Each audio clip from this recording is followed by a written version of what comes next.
안녕하세요. 경기도에 살고 있는 30대 여성입니다. 벌써 올해도 마무리가 되어가고 있네요. 여러분은 어떤 한 해 보내셨나요? 저는 참 다사다난한 날들을 보냈습니다. 사실 올해 중 제가 가장 잘한 일이 다름 아닌 이혼이라서 조금 멋쩍기도 합니다. 세상에, 저도 결혼 3개월 만에 이혼 도장을 찍게 되리라고는 꿈에도 몰랐거든요. 남편과는 소개팅으로 처음 만났습니다. 저희는 서로 다른 회사에 다녔지만 건너 아는 사람들이 많았어요. 비슷한 직종에서 근무해서 공통점도 많았죠. 주변에는 이미 다 결혼했고 연애도 안 하는 솔로는 얼마 남지 않아서 주변에서 더 저희를 이어주려고 선호했어요. 남편과 저는 서로 하는 일도 생활 방식도 다 비슷해서 평범하게 탈 없이 잘 만났습니다. 다만 저희는 처음 시작하는 연인의 설렘 같은 건 없었습니다. 그래도 편안한 만남 자체는 너무 좋았고 자연스럽게 결혼까지 흘러갔어요. 뭘 하든 혼자 하는 게 익숙했는데 옆에 짝꿍이 있으니 든든하더군요. 오랜만에 느끼는 안정감이 좋았습니다. 결혼 준비하면서는 딱 한 번 다툰 적 있는데 다들 참고 결혼하는 줄 알고 저도 참았어요. 그런데 그때 한번 삐끗거릴 때 진작 결혼을 관뒀어야 했나 봐요. 예비 신랑과 저는 비혼주의였어요. 네, 저희는 서로를 만나기 전까지는 결혼 생각이 전혀 없었습니다. 그렇다 보니 예비 신랑은 결혼 자금에 대해서 따로 저축을 크게 하지는 않았더라고요. 예비 신랑은 본가에 살면서 자주 해외여행을 다녔다고 합니다. 그래서 수중에 모은 돈이 별로 없다고 초반에 제게 솔직히 전부 털어놓더군요. 저는 재산은 전혀 개의치 않았습니다. 각자 직업이 있고 돈이야 앞으로 모으면 된다고 생각했거든요. 무엇보다 옆에서 봤을 때 예비 신랑의 경제적 관념이나 씀씀이가 나쁘지 않았어요. 그리고 같은 비혼주의라도 저는 재테크랑 부동산에 워낙 관심 많아서 재산이 좀 있었어요.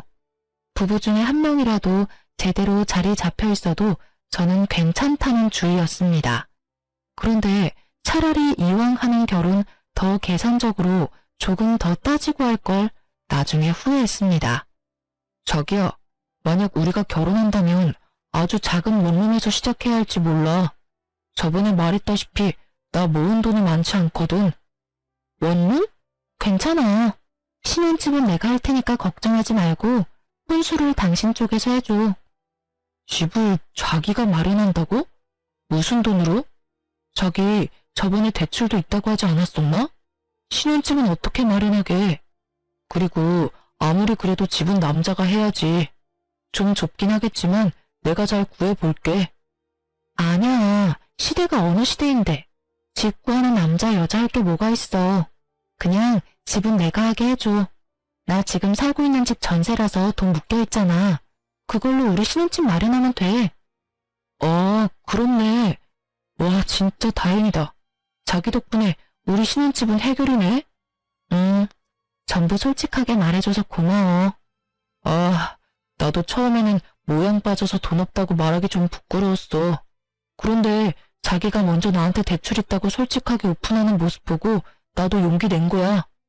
우리 둘 앞으로 열심히 일해서 갚아나가자. 그래, 말이라도 고마워. 그렇게 예비 신랑은 솔직했고 돈 앞에서 제게 자존심을 부리진 않았어요. 그런데 사람이 좀 선택적으로 솔직하더라고요. 그놈은 정작 중요한 문제를 제게 사실대로 말하지 않았었습니다. 부모님이 이혼하고부터는 할머니 손에서 쭉 자란 저는 아예 부모와 연을 끊고 사는 고아였습니다. 할머니도 돌아가셔서 제게는 이렇다 할 친정 식구가 없었거든요. 하지만 예비 시댁에서는 그런 걸로는 문제 삼지는 않더군요. 오히려 그땐 잘 컸다고 제게 칭찬했어요. 상진이한테 들었다. 신혼집은 새애기 너가 해온다고? 네, 아버님, 제가 신혼집 해오고 이 사람이 혼수 마련하기로 했어요.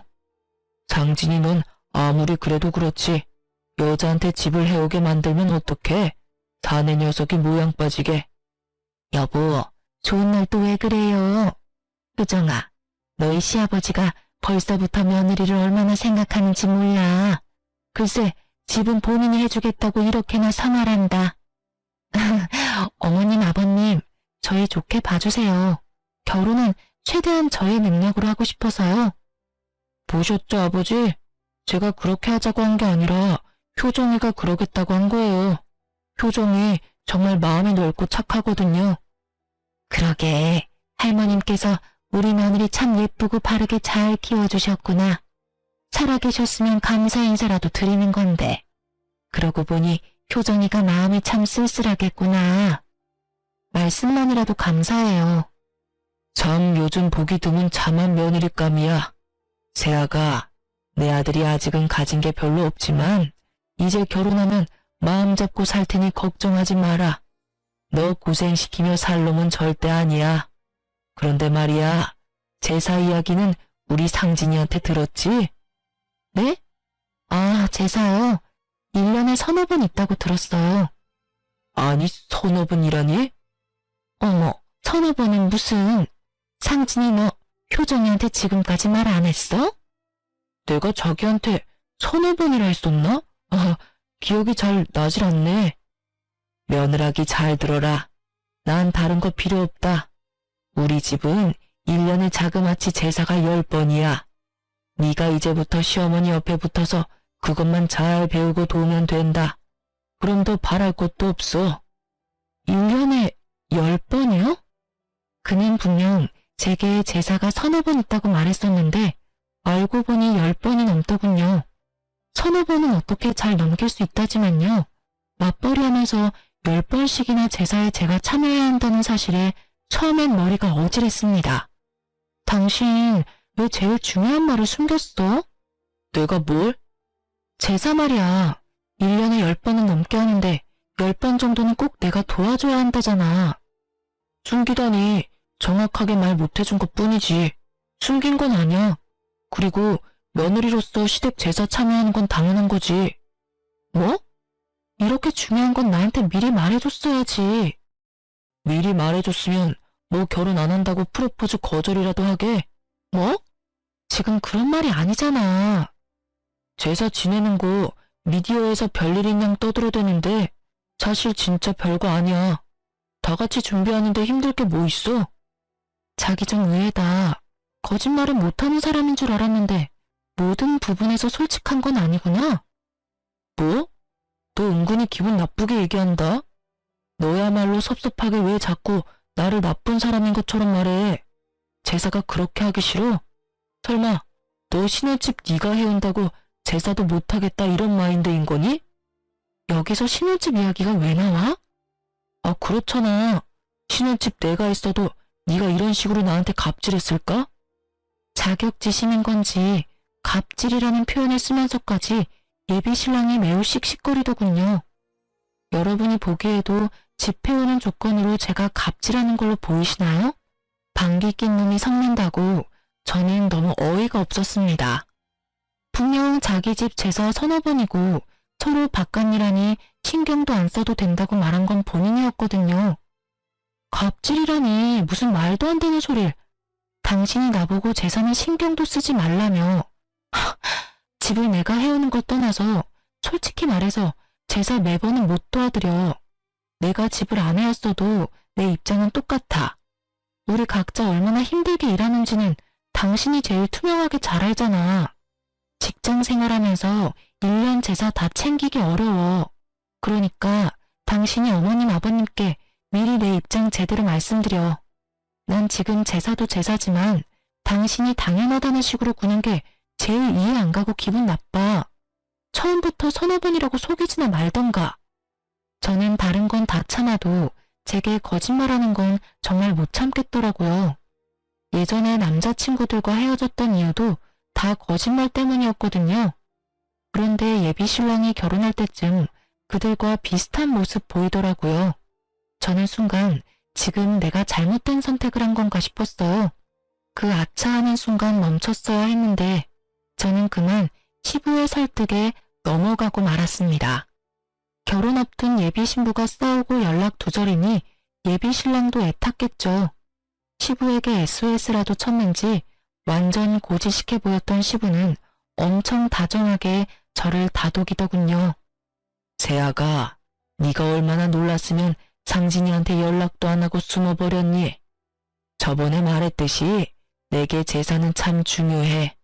하지만 난 제사보다 사람이 더 중요하단다. 설마 너 바깥일 하는 거 알면서도 내가 귀한 며느리 고생시키겠니? 네 시엄마도 똑같은 생각이야. 가르쳐 주려는 마음이지. 부려먹을 생각은 주어도 없다. 네 시아버지 말이 맞아, 아가. 우리가 널 어떻게 부려먹니?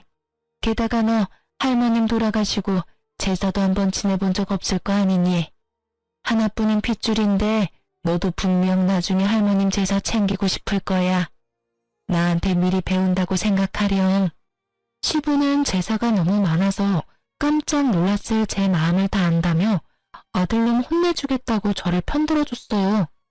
제사 이야기는 둘이 상의가 된 일인 줄 알았다고 하더라고요. 그래서 제사 전부 다 도울 필요 없이 딱 1년에 5번만 도와달라더군요. 시모도 옆에서 너무 미안하다고 맞장구 쳤어요. 예배신랑도 뒤늦게나마 용서를 구하고 시부모가 나서서 저를 편들어주니 저는 결국 못 이기는 척 사과를 받아줬습니다. 사실 저희 할머니 독실한 크리스천이라 제가 따로 제사 지낼 일도 없었어요. 하지만 시부모에게 굳이 덧붙이지는 않았습니다. 제사가 1년에 10번 넘게 있는 거 알게 됐지만 그렇게 참고 결혼에 결국 꼴이 냈습니다. 사실 속으로는 5번도 많다고 생각했어요. 그런데 세상에 제사상 한 번 못 차려보고 황당하게 이혼할 줄은 몰랐습니다. 그래도 제사 문제가 금방 잊힐 만큼 결혼 생활 초반은 아무 일 없이 잘 지냈습니다. 남편은 결혼하고 나니까 확실히 연애 때보다 더 살뜰히 제게 잘해주더군요. 아침엔 출근하느라 둘 다 바쁜데 남편은 꼭 저보다 먼저 일어나서 아침 식사를 준비했습니다. 평소에 제가 제일 약한 부분이 잠이에요. 그래서 혼자 살 때는 따로 아침 식사를 챙겨 먹지도 않았습니다. 그런데 남편 덕분에 몇 달 아침 챙겨 먹으니 속이 든든하고 따뜻해서 고맙더라고요. 여보, 일어나. 지금 일어나야 같이 밥 먹고 출근할 수 있어. 자기야, 아침인데 고생스럽게 뭘 또 이렇게 많이 차렸어. 엄마가 준 반찬이지 뭐.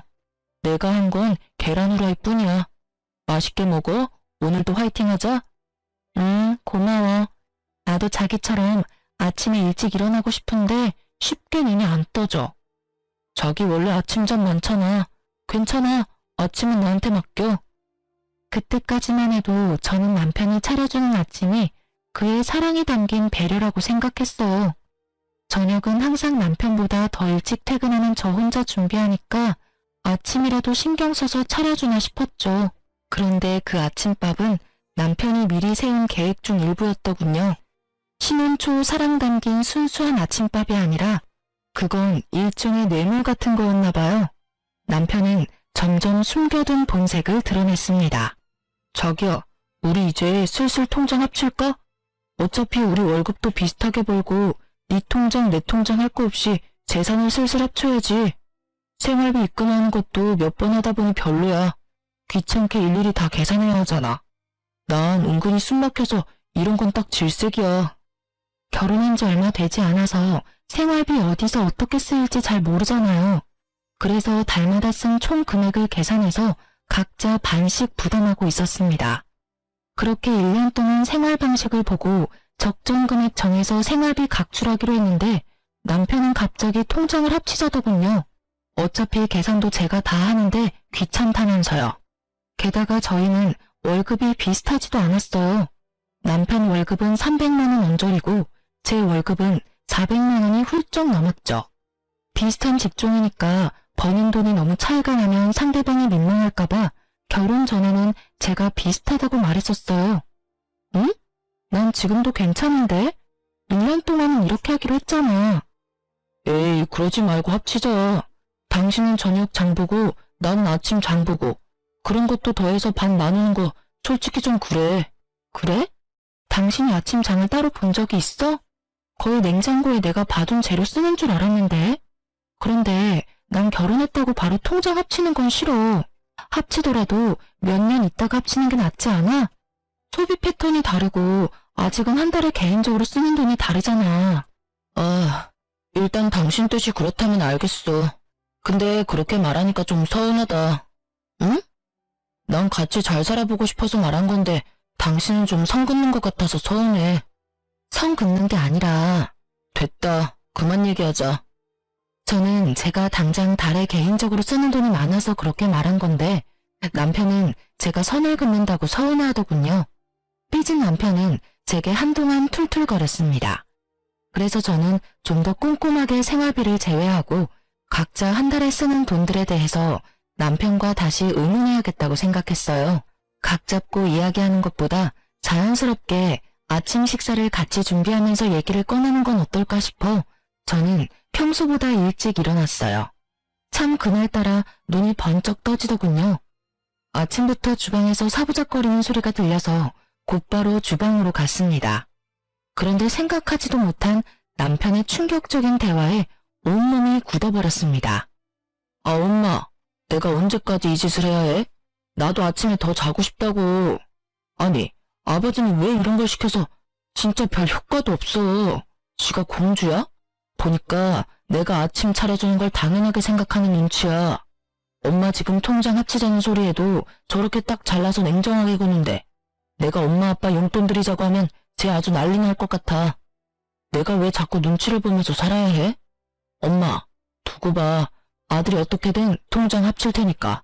그러면 이 짓거리도 이제 끝이야. 그 짧은 통화 내용만 들어도 시댁과 남편이 저를 어떻게 생각하는지 짐작이 가더군요. 너무 심장이 두근거려서 일어난 티도 못 내고 다시 안방에 들어갔습니다. 상황 파악하는데 헛웃음이 나오더군요. 제가 결혼한 사람이 그렇게 앞뒤가 다른 사람이라곤 전혀 몰랐습니다. 그러니까 지금 남편이 돈 때문에 제게 아침 차려주는 쇼를 하고 있었다는 거잖아요. 저는 방에서 혼자 아무리 마음을 가다듬어도 시댁과 남편이 하는 연극에 제가 낀 느낌을 지울 수가 없었습니다. 조금 시간이 흐르자 남편은 평소처럼 다정하게 깨우러 들어오더군요. 여보, 이제 일어나야지. 같이 아침 먹자. 내가 여보 좋아하는 프렌치 토스트 준비했어요. 식탁에 앉으니 그 많은 아침 식사가 그런 의도로 준비된 거였다는 걸 다시 곱씹게 되더군요. 내가 요 며칠 퉁명스럽게 해서 미안해. 난 잘 살아보려고 말 꺼낸 거였는데 당신이 딱 잘라 거절하니까 좀 서운하더라. 화해의 의미로 내가 준비한 거니까 많이 먹어. 안 먹고 뭐해? 미안한데 나 속이 좀 메스꺼워서. 어? 힘들게 준비했는데. 그러지 말고 한 입만 먹어봐. 빈속이라 메스꺼운 걸 수도 있잖아. 미안, 도저히 못 먹겠어. 아이씨, 준비한 성의가 있는데 그래도 먹는 신용이라도 좀 할 수 있잖아. 아씨? 지금 내가 속이 안 좋다는데 당신은 억지로라도 이걸 먹이고 싶어? 먼저 괜찮냐고 물어보는 게 먼저 아니야? 아, 깜짝이야. 왜 갑자기 소리를 질러? 서운해서 그랬지. 괜찮아? 뭐 어제 먹은 저녁이 체한 건가? 뭐 말만 하면 서운하대. 아침은 됐고 그럼 통장 이야기는 다시 하자. 통장? 뭐야, 당신 내 말대로 해주게. 저는 통장 이야기에 너무 티나게 화색이 도는 남편 놈을 보고 속이 뒤집어졌습니다. 일단은 내색을 하지 않고 물었죠. 당신 정확히 달에 통장에 찍히는 금액이 얼마야? 서로 그것부터 정확히 하자. 자, 이것 봐. 난 투명하게 공개할 수 있어. 남편 실수령에게 찍힌 통장 내역을 보니 정확히 300만 원이 조금 안 되더군요. 저는 헛웃음을 지으며 제 월급을 공개했어요. 그때는 통장을 합치려는 생각보다 남편이 어떻게 나오는지 보려고 한 거였죠. 뭐야? 세금 떼고도 400만 원이 훨씬 넘네? 월급이 나랑 100만 원 넘게 차이 나잖아. 내가 훨씬 더 많이 버네. 언제는 비슷하게 번다며. 당신 몰랐는데 진짜 좀 치사하다. 훨씬 많이 벌면서 왜 지금까지 숨겼어? 생활비 반반씩 하는 게 맞아? 더 많이 버는 사람이 더 내야지. 가만 보니 당신 논리 참 웃긴다. 집도 내가 해왔는데 생활비도 내가 더 내라? 또 집 이야기야? 나도 혼수 마련해 왔잖아. 생각해보니까 내가 집 해왔으니까 큰 소리 쳐도 내가 더 치는 게 맞지 않나? 오늘 진짜 왜 이래? 몸이 많이 안 좋아? 그냥 이 얘긴 다음에 하자. 왜? 지금 이야기 마무리해. 이렇게 화를 내고 소리를 지르는데 내가 이야기를 어떻게 꺼내? 아, 내가 화내니까 차마 아버님 어머님 용돈 드리자는 말이 입 밖으로 안 나와? 뭐? 아까 어머님이랑 통화하는 소리 들었어. 왜 엿듣고 그래? 네네. 내 집에서 당신 통화 엿들어 미안하네요. 그러지 말고 솔직하게 말해봐. 당신 원하는 대로 내가 해줄지 안 해줄지 어떻게 알아? 정말 내가 원하는 대로 해줄 거야? 그럼 이왕 이렇게 된 거 내가 솔직하게 다 말할게. 내 월급이랑 당신 월급 합치면 도합 700만 원이 넘잖아. 근데 우린 집도 있고 아이 계획도 없어. 게다가 당신은 모실 친정 식구도 없지만 난 우리 부모님 멀쩡히 살아계셔. 모시지는 못해도 용돈은 응당 드려야 한다 생각해. 그래서 계속 말해. 우리가 엄마 아빠한테 못해도 200만 원씩은 용돈으로 챙겨드리자. 몇십만 원도 아니고 200만 원? 우리한테 어려운 금액 아니잖아. 어디가 아프신 것도 아닌데 왜 200만 원씩이나 드려야 해? 당신은 부모님 없어서 모르겠지만 이 금액 지극히 일반적인 거야. 무슨 말도 안 되는 소리 하지 마. 200만 원씩 달마다 드리면 당신이랑 내 노후는 누가 책임져 주는데? 더럽게 계산적으로 구내. 우리 부모님 돌아가시면 단 얼마라도 남겨주시겠지. 못해. 당신이랑 달리 난 대출도 있어. 이자 내리면 빠듯하고 힘들어. 그러니까 통장 합치자고 했잖아. 안 된다고 할 거면 애초에 왜 사람 기대하게 만들어? 통장 합친다고 뭐가 달라져? 내 대출 이자만 250만 원이야. 이자가 당신 월급이랑 거의 엇비슷한데 무슨 용돈을 200만 원씩 드려. 난 절대 못 드려. 뭐? 잠시만. 방금 뭐라고 한 거야? 이자가 얼마라고? 250만 원이라고. 근데 이 여자가 미쳤나? 뭘 했길래 대출 이자만 250만 원이야. 당신 대출 얼마나 있는 거야 지금? 9억 정도 있어. 너 돌았구나? 당신 미쳤어? 남편은 이자와 대출 금액을 듣더니 제 뺨을 사정없이 날려버리더군요. 아직도 그때의 눈빛이 잊히지 않아요. 어디 쓴다고 대출이 그렇게 있는지 물어보지도 않고 제게 손찌검을 했습니다. 개거품 물면서 살림 다 부수려고 하던 남편은 지가 산 혼수니까 차마 아무것도 손대지 못하더군요. 뺨도 맞고 그 찌질함을 계속 지켜보는데 정신이 확 들더라고요. 이건 명백히 사기 결혼이야. 어디 감히 그 큰 대출을 숨기고 결혼할 생각을 해? 너 겉으로는 멀쩡해 보였는데 완전 속빈 강정이었구나. 그 나이까지 결혼 못한 이유가 따로 있었어. 우리 부모님 너 고아인데도 결혼 허락해줬어. 근데 이렇게 뒤통수를 쳐? 너야말로 지금 대출받은 이유도 정확히 모르면서 사람 뺨을 쳐? 이 정신 나간 여자야. 네가 왜 대출이 9억이나 있는지 난 하나도 궁금하지가 않아. 그동안 내가 해먹인 아침이 아깝다. 진짜 양심도 없지. 언제까지 속이려 했어? 넌 겨우 뺨 한 대 맞은 걸로 고맙게 생각해. 생각 같아서는 확... 아휴, 됐어. 어차피 이혼할 건데 뭘 더 말해. 제가 정말 어이가 없고 억울했던 건요. 저는 사치하거나 투자를 잘못해서 9억이나 빚진 게 아니었어요. 5년 전에 무리해서 땅을 사기는 했지만 건물을 지어 올려서 현재 공시지가로 계산하면 30억이 넘거든요. 건물 소유한 거 소문나봤자 좋을 거 없다는 걸 알아서 주변 지인도 전혀 몰라요. 결혼해서도 건물 이야기는 될 수 있으면 말하지 않았죠. 저는 결혼했다고 해서 나 건물 있어 하고 바로 밝힐 필요는 없다고 생각했거든요. 대출은 당연히 마이너스니까 밝혀야 한다고 생각했고요. 지금 생각해보니 정말 잘한 선택이었어요. 이렇게 구린 놈인 줄 몰랐으니까요. 사실 건물 월세만 대충 계산해도 1,000만 원이 넘게 들어와서 저 한 달 대출 이자에 대해선 전혀 부담이 없습니다. 하지만 남편과 시댁이 꼭 제게 맡겨놓은 돈을 내놓으라는 식이니 절대 돈 주고 싶지 않았어요. 그리고 저를 두고 그들끼리 음흉한 계획을 세웠다는 게 매우 기분 나빴습니다. 그런데 남편님은 이런 실정을 다 모르고 개거품 물면서 제 뺨부터 올려붙인 거죠. 저는 남편놈이 뛰쳐나가고 시부모에게 곧바로 전화했습니다. 남편이 내 뺨을 때렸다고 말했으나 시부는 이유도 묻지 않고 참으라 하더라고요. 아버님, 저 그이한테 뺨 맞았어요. 저희 아무래도 이혼할 것 같습니다. 뭐? 내 아들이 너한테 손찌검했다고?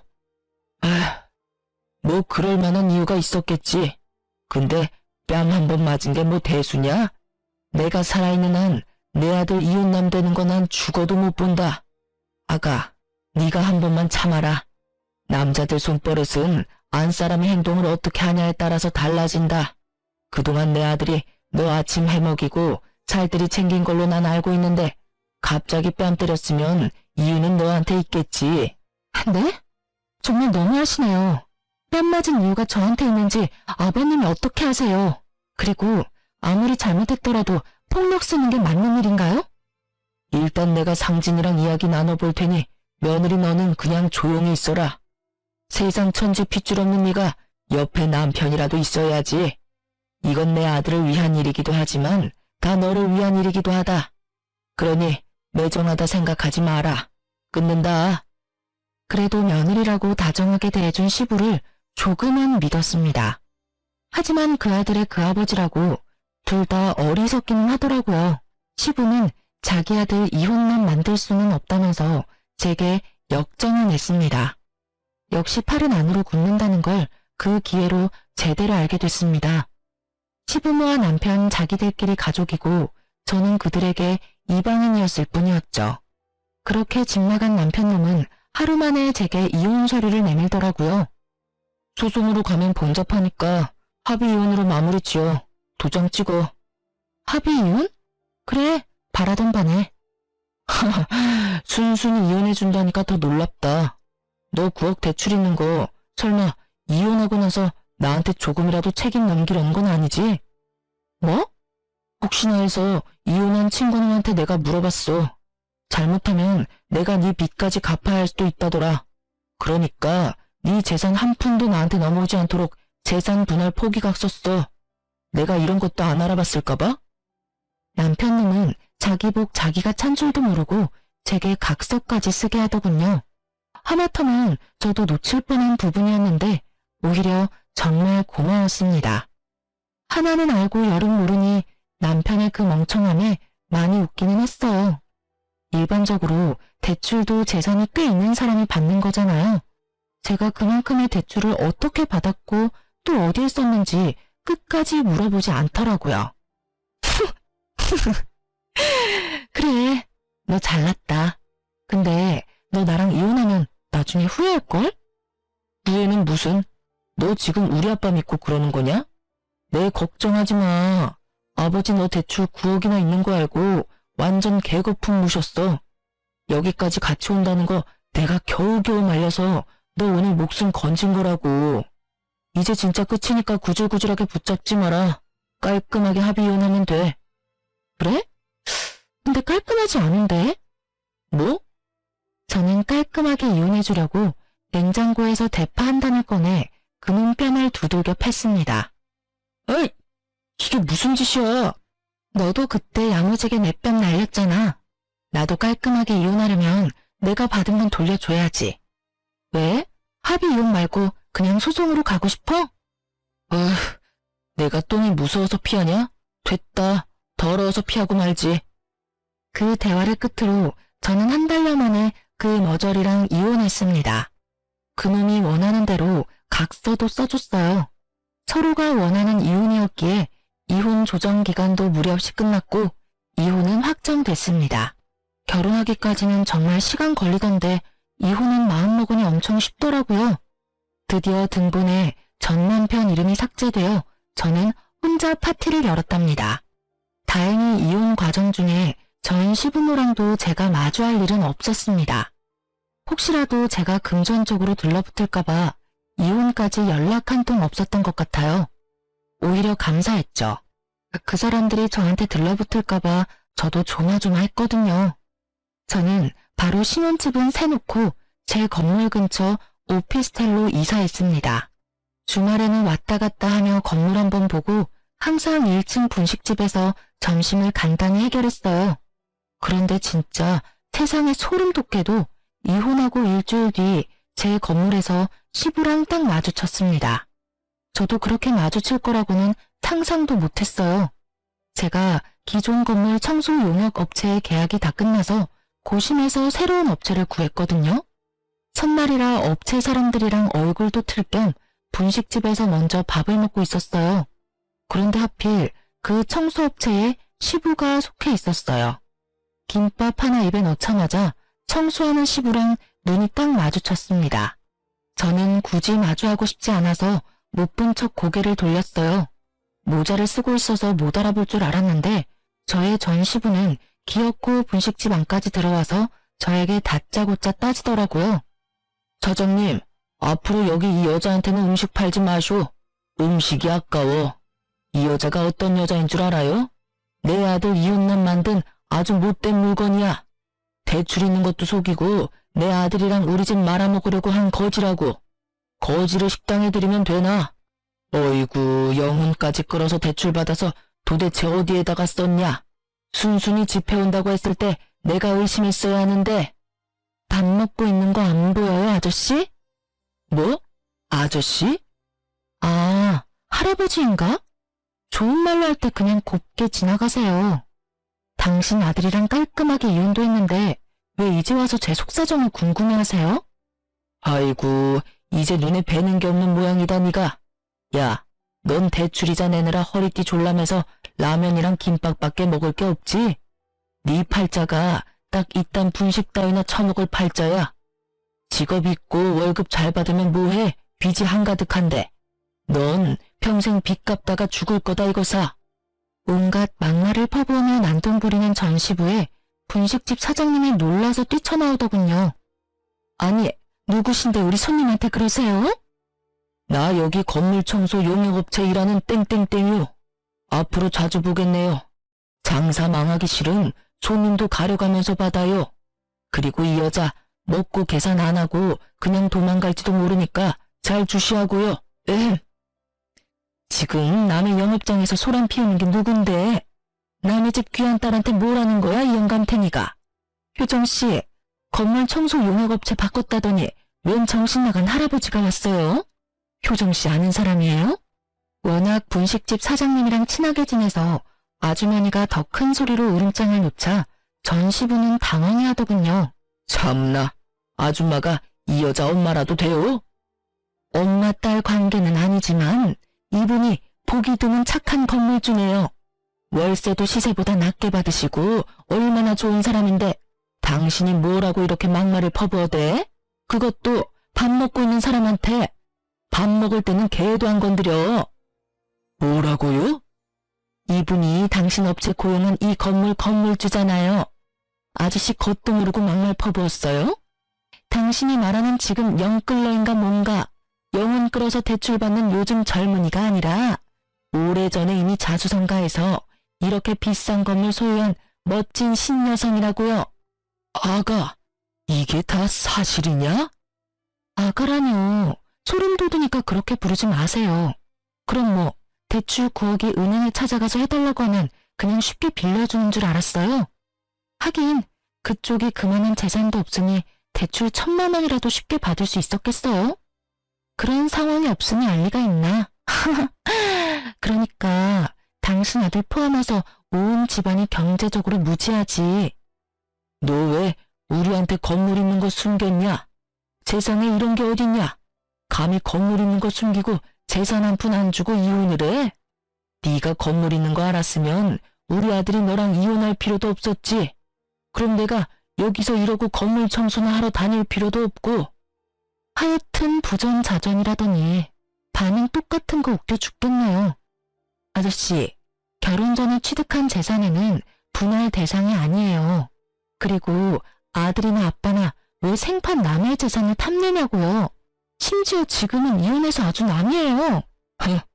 내가 이건 그냥 두고 못 보지. 네 건물이 우리 아들 건물이나 다름없지. 혼인 사실이 명백히 있는데 이건 사기야. 재산조사 다시 들어가야 해. 뻔뻔하기도 하셔라. 혹시 그건 아시나? 그쪽 아들이 내 대출 조금이라도 갚아달라 할까봐 개거품 물면서 재산 분할 포기각서 쓰자고 한 거 몰라요? 그런 건 또 상의를 안 했나 봐요. 뭐? 그래서 썼냐? 당연하죠. 원하는 대로 써줬는데 뭐 문제 있나요? 안 돼. 아이고, 내 건물. 어머, 저 아저씨가 정말 노망나거나 치매 걸렸나 보네. 남의 건물 보고 자기 건물이라니. 이제 남 식사하는 가게에서 방해 그만하고 나가세요. 그리고 그 업체에서 잘리고 싶지 않으면 지금 당장 내 건물에서 나가요. 알겠어요? 아가, 내가 정말 잘못했다. 우리에게 한 번만 기회를 다오. 잠깐이지만 우리 네 식구 한 가족이었잖아. 보아라고 막말할 땐 언제고. 아가? 진짜 끝까지 소름 돋게 하네. 먼저 나 버린 건 그쪽들 아닌가요?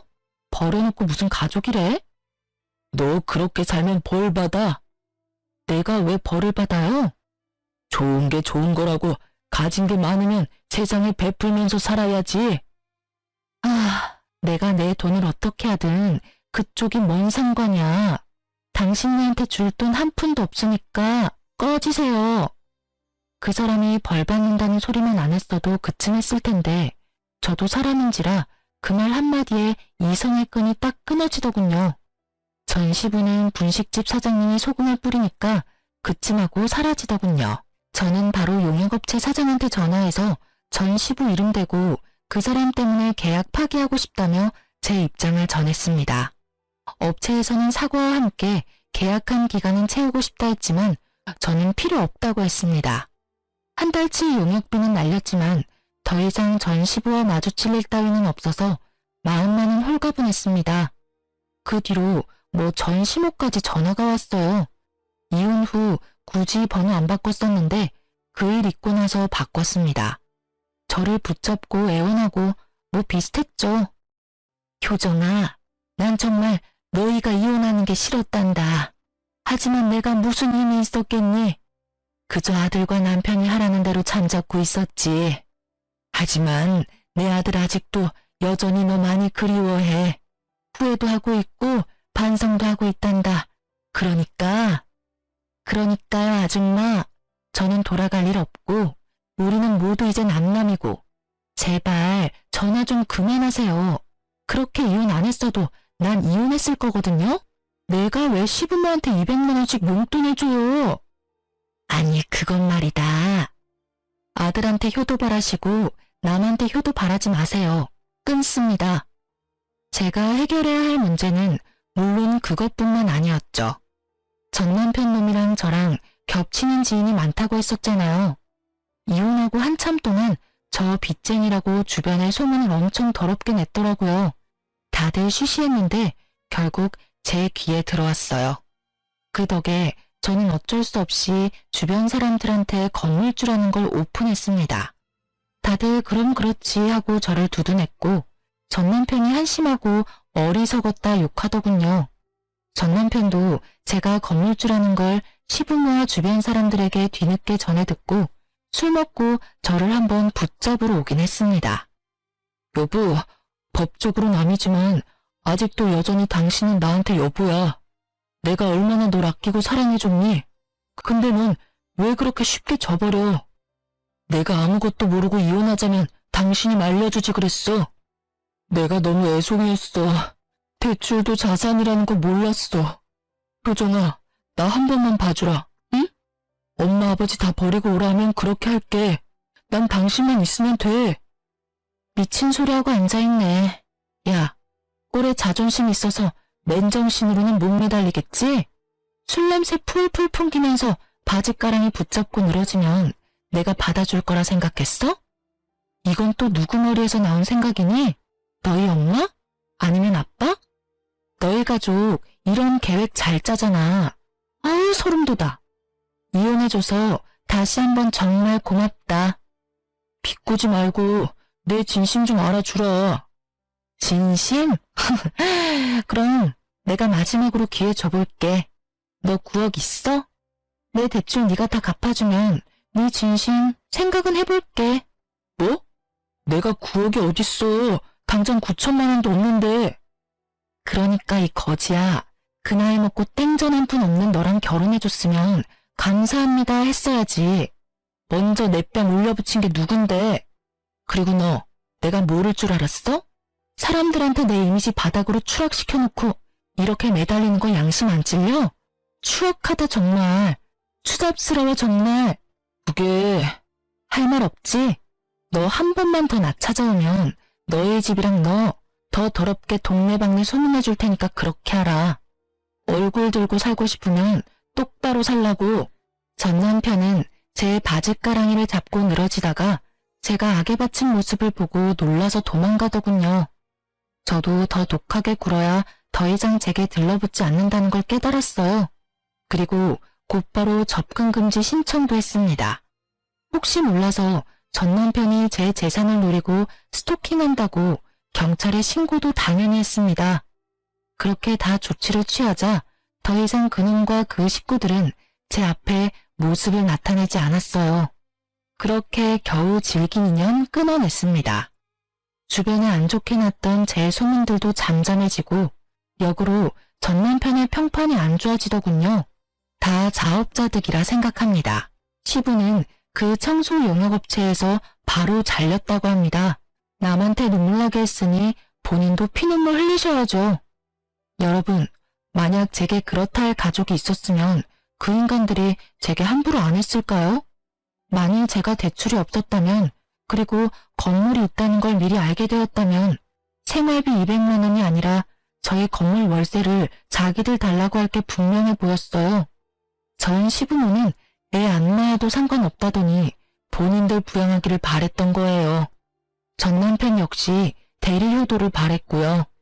지금 생각해보니 잘못된 결혼 빠르게 이혼할 수 있었던 것도 다 하늘에서 저희 할머니가 도와주신 게 아닌가 싶습니다. 저는 겉으로는 아무렇지 않은 척하고 센 척했지만 이혼의 아픔은 꽤 길었습니다. 내가 모자라고 세상에 피부치 없어서 이런 서름 겪는 거란 생각도 들더군요. 건물이 있어도 월세가 들어와도 제 편이 없다는 사실에 마음은 허했습니다. 언젠가 저도 진짜 짝을 만날 수 있을까요? 이제 함부로 사람을 못 믿겠습니다. 물론 세상에 이런 사람들만 존재하지 않는다는 거 잘 알고 있어요. 하지만 지금까지 어떻게 씩씩하게 살아왔나 싶을 정도로 앞으로 살 날이 조금 두렵기는 하네요. 저는 현재 휴직계를 내고 잠시 쉬고 있습니다.